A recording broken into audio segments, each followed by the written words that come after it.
Assalamualaikum warahmatullahi wabarakatuh. Alhamdulillahirabbil alamin wassalatu wassalamu ala asyrafil anbiya'i wal mursalin nabiyyina Muhammadin wa ala alihi wa sahbihi wa man tabi'ahum bi ihsanin ila yaumiddin.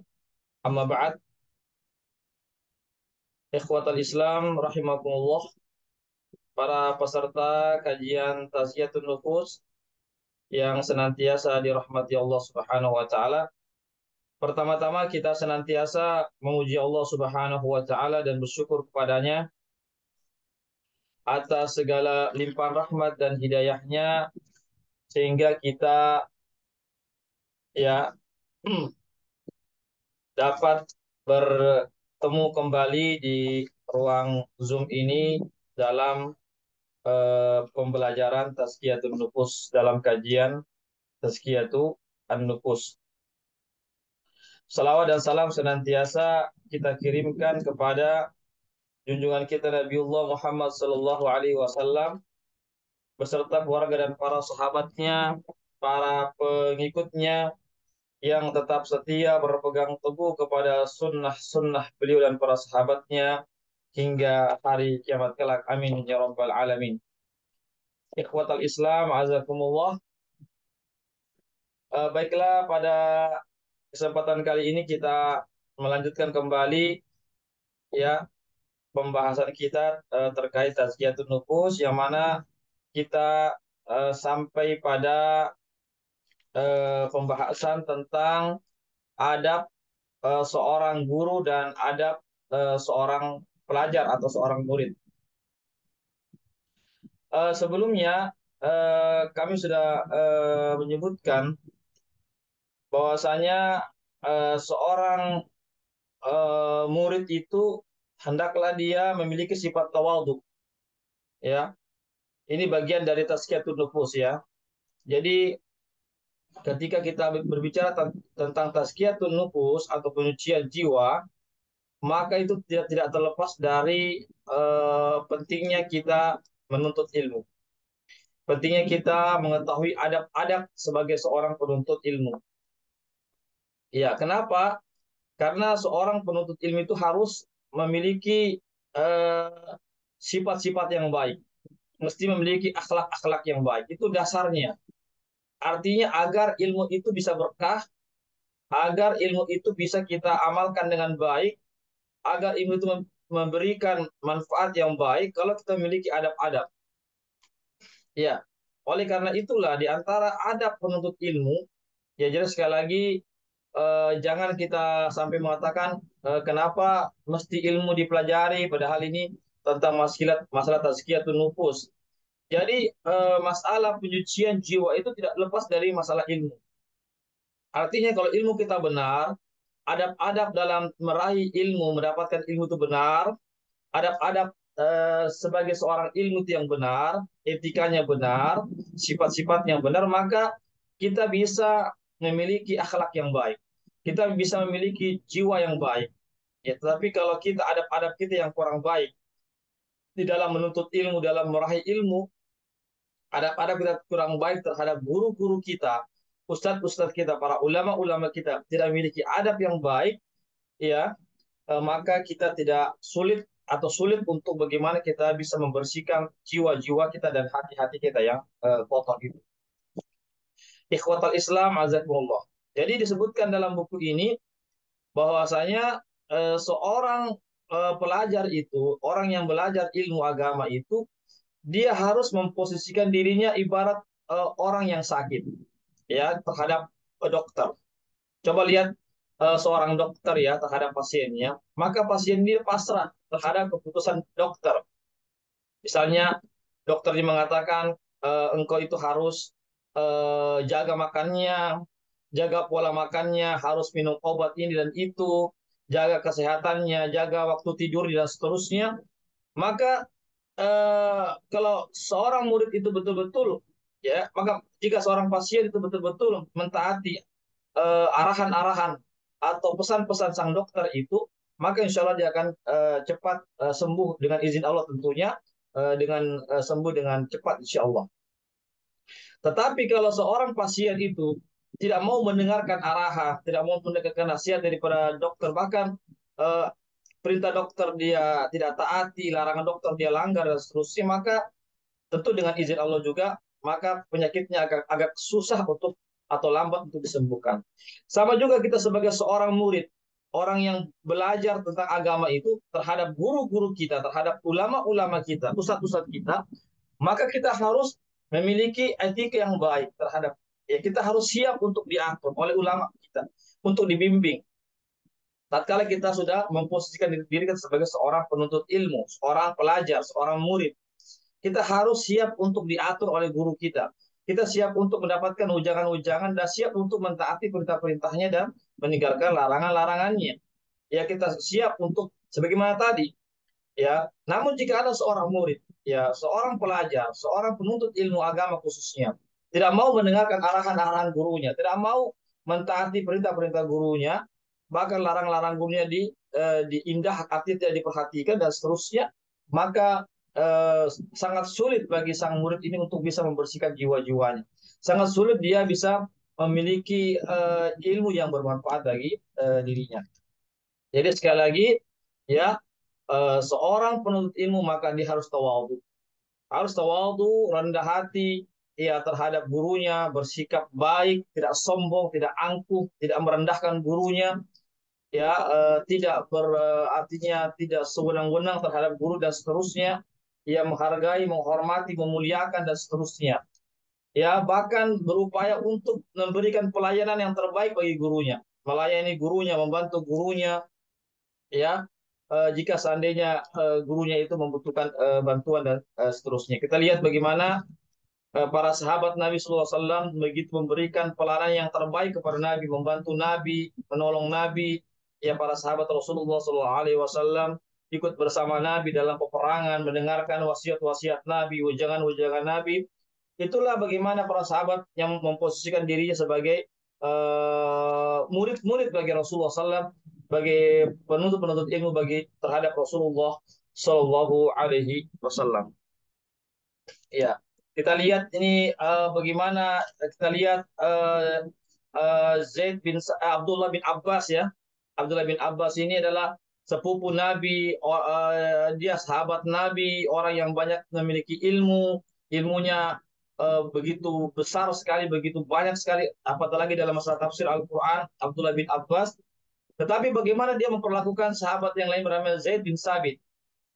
Zaid bin Sabit ini adalah merupakan guru daripada Abdullah bin Abbas. Ya, tetapi bagaimana sikapnya Abdullah bin Abbas meskipun beliau bagian dari keluarga Nabi ya, yang merupakan sepupu sekali Nabi, tetapi beliau tetap menghargai kedudukan seorang guru. Ya, kedudukan seorang guru tetap dia hargai, bahkan dia telah berkhidmat kepada gurunya itu Abdullah bin atau Zaid bin Sabit. Ya, sehingga dia mengatakan hakadza umirna an naf'ala bil ulama. Demikianlah kami diperintahkan untuk bersikap terhadap para ulama. Artinya adalah Abdullah bin Abbas ini pernah apa namanya menarik tali tunggangan unta yang dikendari oleh Zaid bin Sabit. Ya, eh, begitu. Ya, artinya sebenarnya ingin ya Zaid bin Sabit itu ingin mengendarai sendiri ya, tapi karena ingin artinya karena Abdullah bin Abbas ini ingin memuliakan gurunya, maka dia pun berupaya untuk memberikan semacam apa namanya penghormatan atau pemuliaan terhadap sang guru. Ikhwatal Islam azakumullah. Sebutkan ya, jadi siapa yang apabila kapan seorang muta'alim itu takabur, ya tidak mau mengambil istifadah dari sang guru, maka dia akan menjadi orang yang bodoh. Ya, jadi seorang itu tidak akan bisa mendapatkan ilmu ya kalau mereka tidak mengambil istifadah dari sang guru. Sekali lagi kita bisa pintar itu karena ada guru yang mengajarkan kepada kita. Kita belajar dengan sang guru, oleh karena itu maka kita harus betul-betul bersikap yang baik, memiliki etika yang baik terhadap guru kita.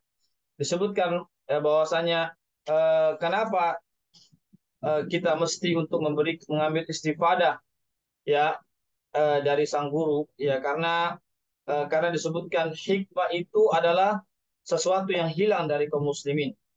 Dimanapun hikmah itu didapatkan, maka dia berhak untuk mengambil hikmah tersebut. Jadi ilmu itu adalah merupakan satu yang hilang dari kaum muslimin. Artinya apabila kaum muslimin mendapatkan hikmah tersebut, ilmu tersebut, maka segera diambil.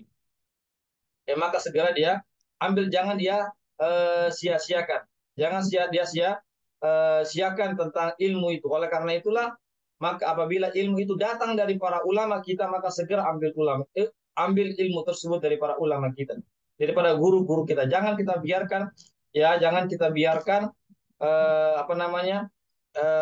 Jangan kita biarkan itu hilang begitu saja tanpa kita mengambil istifadah daripada guru kita.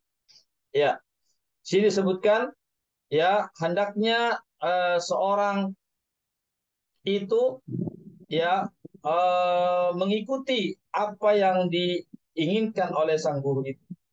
Ya, artinya bagaimana pendapatnya itu, ya hendaklah mengikuti pendapat gurunya. Ya, bagaimana pendapatnya itu hendaklah dia mengikuti. Bagaimana pendapatnya itu dia sampaikan kepada gurunya, agar gurunya bisa mempertimbangkan apakah pendapat itu sesuai dengan pendapat gurunya. Ya, karena terkadang seseorang itu yang masih belajar, ya terkadang dia tidak sampai ilmunya ke sana, pemahamannya kurang. Maka pemahaman kita yang kurang inilah bagaimana kita menyerahkan pemahaman agama itu terhadap guru kita. Kenapa? Karena guru kita telah sudah belajar banyak, banyak pengalaman dan seterusnya, sedangkan kita ini masih sedikit pengalaman, masih sedikit bacaan yang kita baca. Maka oleh karena itu janganlah kita menganggap pendapat kita yang paling benar, apalagi sampai kita menyelisihi guru kita. Tapi sekali lagi, sang guru juga bukan berarti pendapatnya yang paling benar.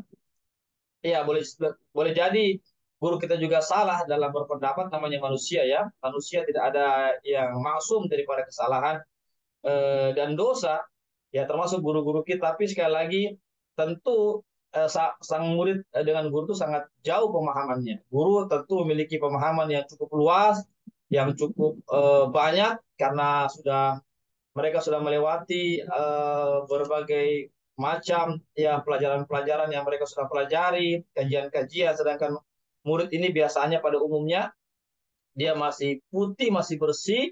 Oleh karena itu dia membutuhkan tambahan-tambahan ilmu dari seorang guru. Kemudian disebutkan di sini, kesalahan seorang ulama itu lebih baik dibandingkan dengan kesalahannya dan dibandingkan dari kebenaran sang murid itu. Ya, di sini bukan berarti kita mengikuti kesalahan para ulama, tidak. Kalau betul-betul, kalau ada ulama kita yang salah, ya kita tidak ikuti. Kalau betul-betul kita, namun yang menjadi pertanyaan adalah, kita tentu belum bisa, ya tentu kita belum bisa mengetahui, apalagi kita yang masih awam, tentu kita tidak bisa membedakan apakah ini ulama ini salah ataupun benar, ya apa ulama ini salah ataupun benar, kita belum bisa membedakan karena kita tidak memiliki ilmu. Oleh karena itu kita berbaik sangka saja kepada para ulama, maksudnya apa yang sudah disampaikan oleh para ulama itu yang terbaik, itulah yang benar. Tapi sekali lagi, ya ini menunjukkan bahwasanya bukan berarti setiap apa yang disampaikan para ulama itu benar. Ya boleh jadi dia salah, tapi sekali lagi, ketika ulama melakukan kesalahan, tentu bukan karena hawa nafsunya, ya, tapi karena kesalahan ijtihadnya misalnya, maka dia mendapatkan pahala. Karena disebutkan dalam hadis Rasulullah SAW, "Ijtahada al-hakim fa asaba falahu ajran, wa ijtahada fa akhta'a falahu ajrun wahid."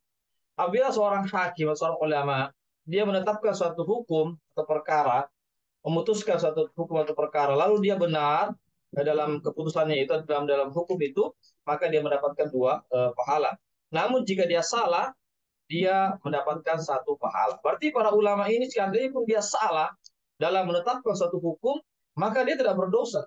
Dia tetap dikatakan berpahala. Kenapa? Karena dia adalah orang yang berupaya untuk memberikan pemahaman kepada kita dengan mengeluarkan hukum-hukum dari Al-Quran dan Sunnah Rasulullah SAW. Ya, karena mereka memiliki kemampuan, kapabilitas untuk memberikan kesimpulan, istinbat hukum, memberikan kepada kita pemahaman terhadap Al-Quran dan Sunnah Rasulullah SAW.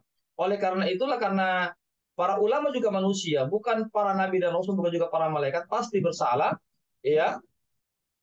Oleh karena itulah sehingga boleh jadi ada pernyataan-pernyataan para ulama kita salah, tapi sekali lagi mereka tidak berdosa, ya, justru mereka mendapatkan pahala, minimal mendapatkan satu pahala. Ini dibanding kita ini seorang murid yang apa namanya, yang tidak mau belajar, ya, yang tidak mau mengambil pendapat para ulama, yang tidak mau mendengarkan para ulama, tidak mau belajar dengan para ulama, ya. Kita maunya belajar sendiri, mau memahami sendiri Al-Quran dengan sendirinya, hadis kita pahami sendiri, tidak mau mengambil pendapat para ulama-ulama. Maka ini lebih berbahaya. Karena apa? Meskipun kita benar, ya, tetapi sekali lagi boleh jadi salahnya itu lebih banyak daripada benarnya.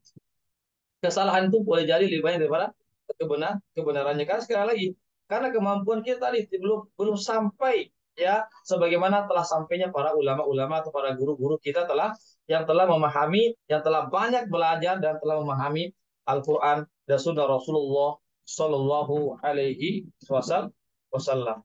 Ikhwatal Islam, azakumullah. Ya, kemudian di sini Ali bin Abi Thalib mengatakan, inna min haqqil alim 'alaika an tusallim 'alal qaumi 'ammatan wa takhussuhu bi tahiyyati an tajlis amamahu wa la tushiru 'indahu bi yadik wa la taghmizu bi 'ainik wa la tuksir 'alaihi su'al wa la tu'annihi fil jawab, ya. ولا تلح عليه إذا كسل ولا تراجعه إذا امتنع ولا تأخذ بثوبه إذا نهض ولا تبشي له سرا ولا تكتبن عنده عهدا ولا تطلبن عثرته وإن زل قبلت معذرته ولا تقولن له سمعت فلان يقول كذا ولا إن فلانا يقول خلافه ولا تصفن عنده عالما ولا تعرضن من طول صحبته ولا ترفع نفسك عن خدمته وإذا عرضت له حاجة سبقت القوم إليها فإنما هو بمنزلة النخلة تنتظر متى يسقط لك منها شيء. Ya. Ini bagus ya perkataan Ali bin Abi Thalib, ya. Cukup panjang juga tapi tidak mengapa, tapi ini pernyataan dari Ali bin Abi Thalib yang sangat baik. Ikhwatal Islam, azakumullah. Ya. Inna min haqqil alim 'alaika an tusallim 'alal qaumi 'ammatan. Sesungguhnya di antara hak seorang alim atas engkau adalah hendaklah engkau memberikan salam, ya, kepada orang-orang. Ya, artinya kalau kita masuk ke sebuah majelis, ya, maka kita memberikan salam kepada assalamu alaikum, ya, begitu. Dan untuk khususnya kepada guru kita, maka kita memberikan penghormatan yang khusus. Ya, seperti misalnya kita menyalami guru kita misalnya, ya, artinya dengan penghormatan yang khusus, ya. Jadi mesti kita bedakan antara memberikan salam secara umum, yang kedua memberikan penghormatan khusus kepada guru-guru kita, minimal kita menjabat tangan guru-guru kita. Kemudian wala tajlis amamahu. Ini perkataan Ali bin Abi Thalib, ya. Ya, jangan kita duduk di depan guru kita. Ya, jangan kita duduk di depan guru kita. Artinya jangan sampai kita berposisi sejajar dengan guru kita. Ya, sejajar dengan guru kita. Itu yang dimaksudkan. Ya, karena kita sebagai murid tentu maka kita pun berada pada posisi di mana kita berhadapan dengan guru kita, bukan kita justru kita di depan, guru kita di belakang. Ya, artinya jangan kita membelakangi guru kita, gitu. Jangan sampai kita membelakangi guru kita, tetapi justru kita yang berhadapan dengan guru kita, yang menghadap ke guru kita. Ya. Wala tusyiru indahu biyadik, janganlah engkau menunjuk-nunjuk gurumu. Ya, jangan kita sampai menunjuk-nunjuk guru, ya, apalagi dengan cara-cara yang tidak baik, ya. Apalagi dengan kata-kata yang tidak baik, ya, tangan saja ketika kita menunjuk ke arah guru sudah tidak baik, ya, apalagi kalau sudah dibarengi dengan kata-kata yang tidak baik. Kemudian adalah jangan kita mencela guru kita dengan mata kita, dengan kedipan mata kita. Misalnya ada guru kita yang salah misalnya, atau ada barangkali penampilannya yang kurang baik ketika itu dia dalam menyampaikan kajian dan ceramahnya, lalu kita bermain mata dengan teman kita dengan tujuan untuk mencela guru kita dengan kedipan mata, dengan isyarat-isyarat dan lain sebagainya. Ini tidak dibenarkan, ya. Kemudian jangan banyak bertanya kepada guru kita, ya, jangan banyak bertanya kepada guru kita. Tapi bukan berarti kita dilarang bertanya, silakan bertanya, tapi jangan kelewat batas pertanyaannya, sehingga karena terlalu banyak bertanya sehingga guru kita pun merasa tidak enak, ya, karena sering-sering atau terlalu banyak bertanya. Ya. Kemudian yang berikutnya adalah, ya, jangan eh, sering-sering kita bertanya, ya, apabila guru kita misalnya lagi kurang mood misalnya, keadaannya kurang fit misalnya, atau ada hal-hal yang dia barangkali belum bisa menjawab, jangan kita terus-terus memberikan pertanyaan-pertanyaan. Padahal ketika itu dia belum siap untuk menjawab. Jadi kita harus tahu kondisi-kondisi guru kita. Ya, kemudian, ya, janganlah kita menarik baju guru kita apabila dia hendak berdiri, ya, jangan kita tarik bajunya, ya. Barangkali kita bisa bantu dengan cara memegang tangannya misalnya, membantu dia berdiri, bukan dengan cara menarik bajunya, ya. Jangan juga kita meminta klarifikasi kepada guru kita seandainya guru kita itu ketika itu belum siap untuk diklarifikasi misalnya, ya, atau kita ingin mau mendapatkan jawaban yang lebih lengkap lagi misalnya, jangan kita terlalu bersikap demikian seandainya guru kita belum belum enggan atau masih enggan untuk menerima klarifikasi atau meminta tambahan pernyataan dari. Yang berikutnya, janganlah kita membuka rahasia guru kita. Ya, seandainya guru kita punya rahasia-rahasia, jangan kita buka. Apalagi kalau dia sudah berpesan kepada kita, jangan buka rahasia, ya, maka jangan kita buka rahasia kita kepada guru kita, kepada orang-orang. Ya, kita harus simpan rahasia tersebut. Apalagi kalau dia sudah mengatakan ini rahasia, jangan disebarkan rahasia itu, karena khawatir nanti terbuka aib guru kita, ya, atau hal-hal ada yang tidak baik jadi diketahui, atau ada hal-hal yang belum sempat sepantasnya untuk disampaikan kepada orang lain, jangan sampai hal itu masih belum bisa diterima oleh masyarakat awam, karena tingkat pemahaman masyarakat awam itu belum sampai ketika itu. Maka rahasia-rahasia penyampaian-penyampaian kurs itu jangan kita sampaikan selama itu bersifat rahasia. Yang berikutnya adalah janganlah kita menggibahi, ya, seseorang di hadapan guru kita. Ya, kalau ada misalnya hal-hal yang barangkali jangan kita, ya, jangan kita bergibah, ya, menggibahi seseorang, membicarakan keburukan seseorang di hadapan guru kita. Boleh saja kita meminta fatwa, tapi tujuannya bukan untuk gibah, yaitu untuk mencari solusi. Ya, kalau cuma sebagai dari gibah, gibah beda dengan mencari solusi, ya. Mencari solusi eh, itu diperintahkan, ya, atau dianjurkan supaya bisa selesai permasalahan. Tapi kalau gibah itu biasanya bukan cari solusi, hanya sekedar ingin menyebutkan keburukan-keburukan atau celah-celah orang, orang lain. Kemudian janganlah kita mencari kesalahan-kesalahan guru kita. Ya, janganlah kita memata-matai guru kita supaya kita bisa mengatakan, oh, guru saya ini sebenarnya begini begini begini begini. Tidak boleh. Kita justru harus menjaga aib-aibnya. Jangan kita buka aib-aibnya. Jangan kita cari-cari aib. Bahkan kita berupaya untuk menutup aib-aib guru kita. Karena sekali lagi, sekalipun guru tentu ada aibnya, ada celahnya, ada kekurangannya.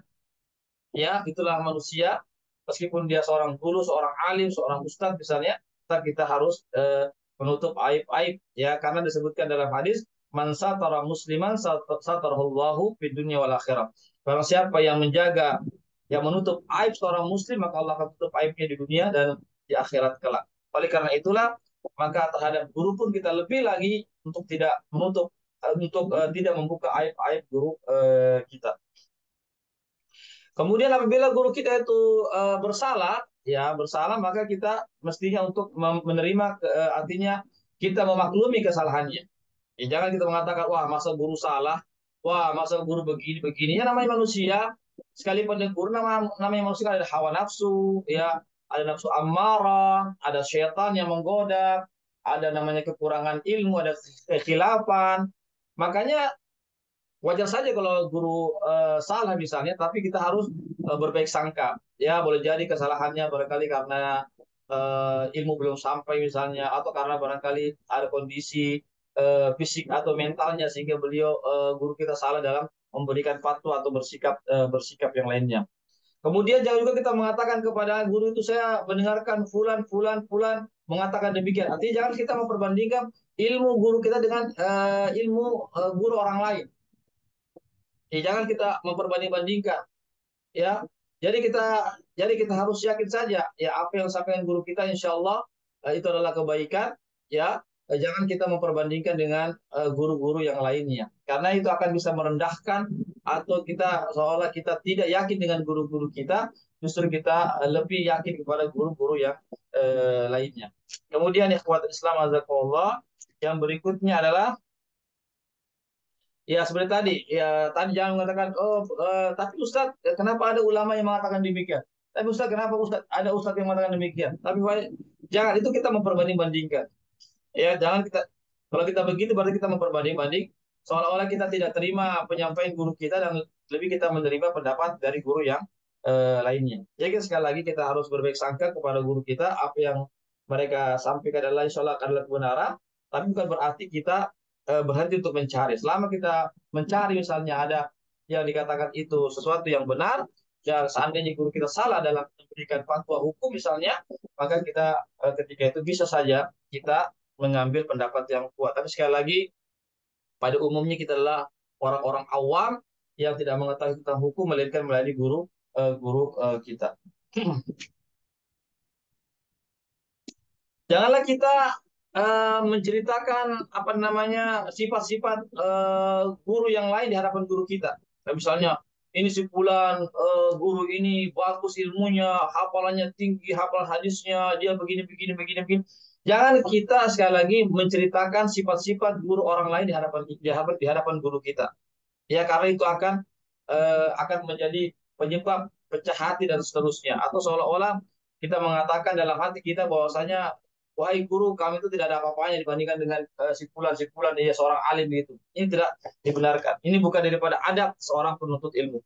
Ya, seorang penuntut ilmu tetap kita harus memuliakan, menghargai, ya daripada guru-guru kita, yang meskipun barangkali guru-gurunya orang lain itu lebih lebih tinggi kapasitas ilmunya dan seterusnya, tapi selama itu guru kita, kita harus hargai, harus kita muliakan, dan harus kita hormati dan seterusnya. Kemudian yang berikutnya adalah janganlah kita meninggalkan guru kita dalam waktu yang cukup lama. Artinya jangan sampai kita tidak berguru dengan mereka. Ya, kita mesti harus berguru dengan guru-guru kita, ya karena dengan terus kita berguru belajar maka kita akan mendapatkan ilmu, hikmah dan seterusnya. Sebaliknya kalau kita meninggalkan dari belajar dari mereka, kita sudah lama tidak belajar dengan mereka, apa yang terjadi? Maka itu menyebabkan kita tidak mendapatkan ilmu-ilmu yang berkah daripada guru kita. Kemudian yang berikutnya adalah janganlah jangan sampai kita tidak memberikan bantuan kepada guru kita, ya. Jadi kita berupaya untuk memberikan bantuan kepada guru, apa bantuan yang fisiknya kah, moralnya kah, materi kah, selama kita memberikan kemampuan, pikiran-pikiran, usulan-usulan kah, apakah tenaga kah, apakah harta, maka hendaklah kita memberikan khidmat atau pelayanan atau memberikan bantuan kepada guru kita. Kemudian apabila guru kita memiliki hajat, kebutuhan, maka hendaklah kita bersegera untuk memenuhi hajatnya. Ya misalnya butuh bantuan kah, bantuan apa dan apa, misalnya, maka kita segera memberikan bantuan daripada orang lain, daripada yang bukan muridnya. Kita sebagai murid tentu harus segera memberikan bantuan, ya kepada guru kita tatkala guru kita itu membutuhkan bantuan kepada kita. Kenapa? Ya, karena ibaratnya guru itu seperti apa? Seperti buah, buah kurma. Jadi itu guru itu seperti buah kurma. Ya coba buah kurma ya. Kalau buah kurma itu jatuh, ya segera kita ambil. Ya, ya segera kita ambil itu buahnya, jangan kita biarkan. Ya sama juga dengan apa namanya, dengan guru-guru kita. Ya guru-guru kita, eh, ilmu yang mereka sampaikan segera kita ambil. Ya segera kita ambil karena itu tadi ibarat buah yang jatuh, jangan kita biarkan, segera kita ambil buah tersebut. Ikhwatal Islam azakumullah, ya itu terkait tentang apa namanya, ya terkait tentang bagaimana adab seorang penuntut ilmu ya kepada gurunya. Kemudian kita berupaya untuk mempelajari hal-hal yang tidak ada perbedaan-perbedaan pendapat di situ. Kita berupaya sedapat mungkin untuk tidak mempelajari hal-hal yang bisa membingungkan kita sedapat mungkin. Ya, kita mempelajari dulu hal-hal yang bersifat dasar dulu. Jangan kita mempelajari hal-hal yang bersifat perbedaan pendapat. Kemudian hendaklah kita juga sebagai seorang murid ini untuk mengambil sesuatu yang terbaik dari guru-guru kita. Ya tentu apa yang beliau sampaikan itu kan semuanya kebaikan, tapi kita memilih mana yang terbaik, yaitu yang kita ambil. Ya, kita pun juga berupaya ya eh, untuk ya bagaimana kita, karena ilmu ini kan begitu banyak ya, begitu banyak ini ilmu agama ini begitu banyak ya, maka kita pun memilih mana-mana yang kita dahulukan dulu, yang mesti kita pelajari. Ya, karena umur itu tidak akan bisa menjangkau semua ilmu-ilmu yang ada. Ilmu agama begitu banyak, maka maka umur kita sangat terbatas. Maka kita pun memilih yang terbaik yang sangat kita butuhkan. Ikhwatul Islam, azakumullah, ya. Maka hendaklah kita ya mengerahkan segala potensi kita kepada eh, untuk mempelajari ilmu yang paling utama, yang paling mulia. Apakah itu ilmu yang paling utama? Ilmu tentang akhirat. Ya, jadi ilmu yang paling utama ilmu tentang akhirat. Ya, maka kita berupaya untuk bagaimana kita mempelajari ilmu yang terbaik tersebut.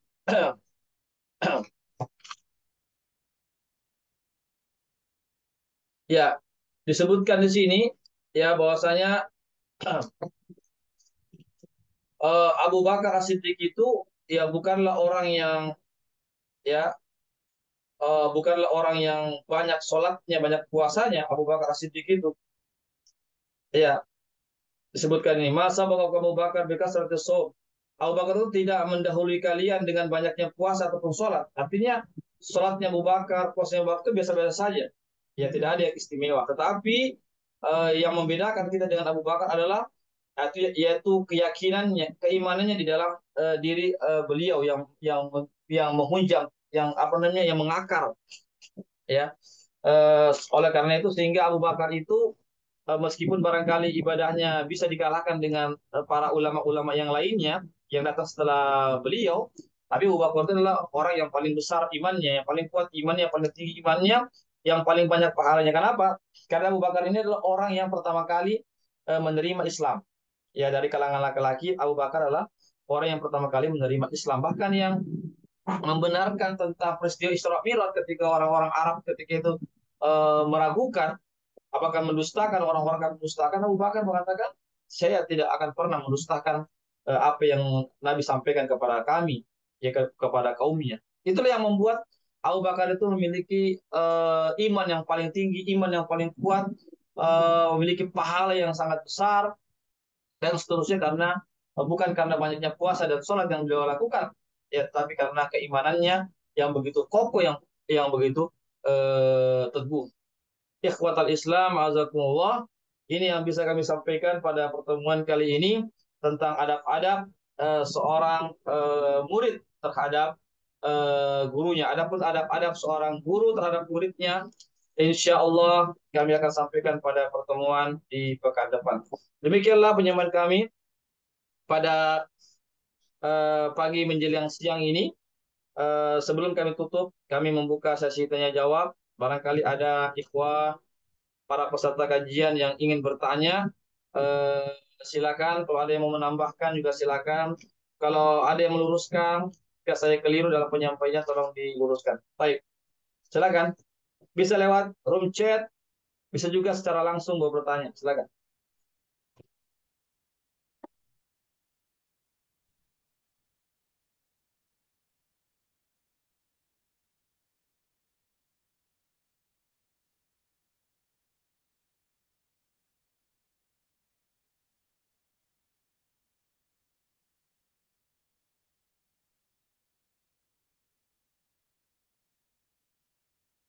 Ya, ada pertanyaan? Tidak ada? Baik, kalau tidak ada kita cukupkan sampai di sini ya. Biar sedikit ya, tapi eh, lebih berkesan ya, lebih bermanfaat ya. Oleh karenanya kami cukupkan sampai di sini pengajian kami tentang tazkiyatun nufus.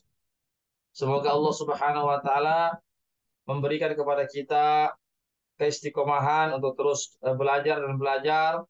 Kita mohon kepada Allah agar kita senantiasa diberikan taufik bisa mengamalkan istiqomah dalam amalan-amalan yang kita sudah pelajari, yang sudah kita ketahui.